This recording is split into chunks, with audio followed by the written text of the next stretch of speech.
So today we have Mr. David Lewis from Peel Police. He'll talk about how to save our youth from drugs. Before I start, sir, I just want to ask how you are working in the community, how your team is working in the community. Well, thank you for having me first and foremost. I am on a team called Crime Prevention. I've been working with Peel Police for approximately 13 years now. The last 2 years I've been spent in crime prevention. Our unit is out and about in the community doing community events and community presentations in regards to the topic that we're talking about today. Not wasting much time, I would like to ask my first question. What are some of the reasons why young people might get attracted towards drugs?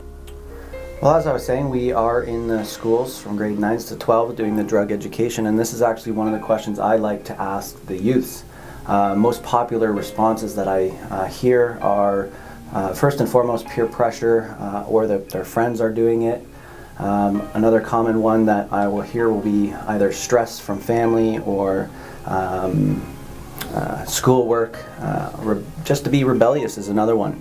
On a side note, I think that some of the music that is out there, some of the lyrics, some of the videos that are out there really glamorize this doing drugs, and I think that influences them as well. What are some signs that an individual is using marijuana or other drugs? Well, there's definitely going to be some physical signs and some non-physical signs in regards to marijuana. Some of the physical signs could be that their eyes are really glossed over or red. The smell of marijuana is definitely a smell that is heavy, or they may even be masking that smell with heavy colognes or sprays. Some of the other physical attributes would be that they're in possession of some drug paraphernalia, some grinders, some dime bags, vaporizers are now being utilized, papers, and other such items that people require. I would suggest to the parents of these youths to educate yourselves on what some of the physical signs are. From drug to drug, it kind of changes. Some of the non-physical attributes would be that they begin to have a new group of friends, possibly friends that parents don't know very much about. Maybe they only go by nickname or first name, and they don't know they know very little about their family. There's a possibility that they have a distance from school. Either they start missing school or they're late for class quite frequently, and obviously that would accumulate to their grades going down. And officer, what should parents do if they notice their kids are taking drugs? Well, first and foremost, if they believe that their child is currently on drugs, I would obviously watch them accordingly. I think this is a conversation to have with our children when they're in a sober state. The first thing I would do as a parent is I would educate myself in regards to drugs, so that when you have that conversation, you have some knowledge base to go on in regards to what you want to say in that conversation. My next step would be obviously how you feel as a parent and your expectations in regards to this topic. There's a lot of resources that are in our community that you can also reach out to. You can go to www.peelpolice.ca. In the top right there's crime prevention. There's a drop down box there with drugs, and inside drugs has information in regards to drugs and also some of the resources that are available in our community. Officer, could you please tell us something about myths concerning drugs or drug addicts? Yeah, for sure. There's lots of myths out there. One myth through my experience is that some people think that all drug addicts or drug users are bad people.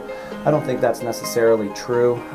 We've talked about why people are attracted to drugs in the first place, and I think that for those people, they may be masking some unresolved issues, but they're not necessarily bad people.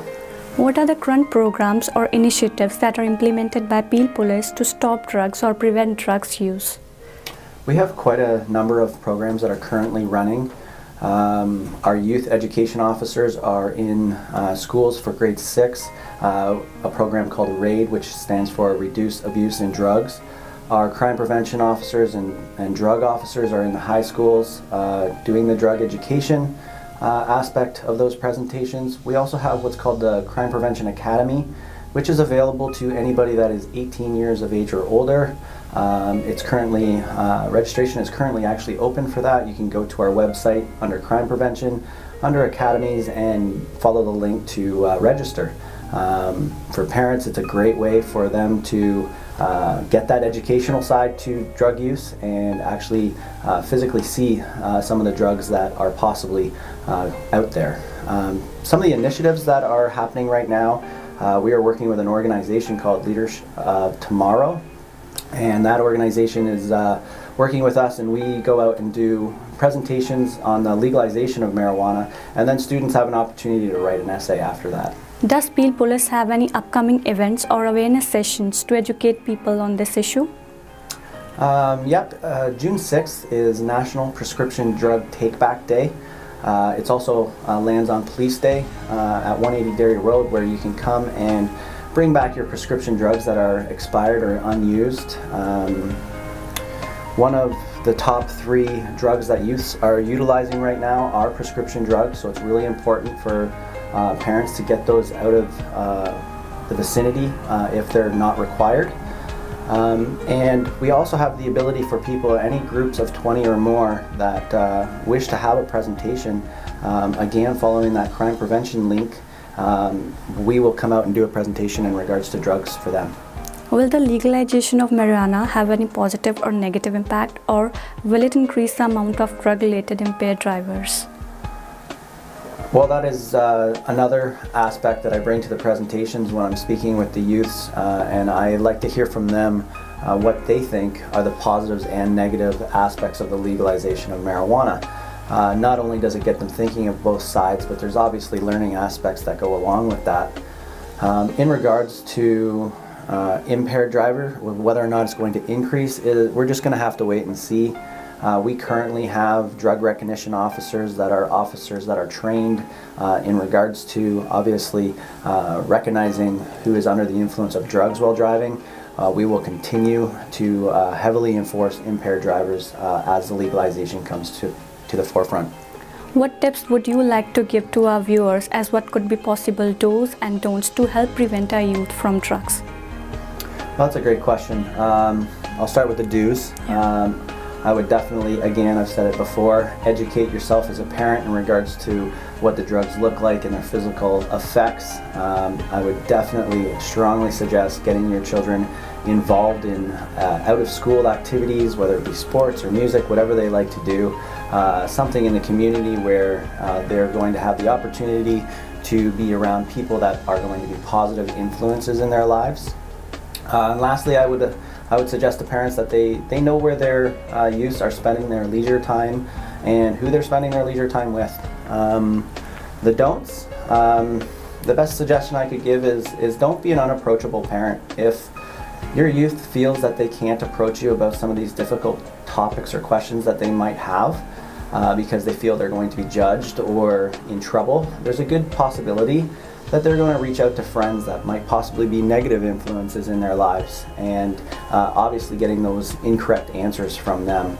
So I would reinforce that these open conversations are more than welcome to be had and no bias would take place. Thanks, David, for coming to GIDSS platform and sharing this valuable information on this issue.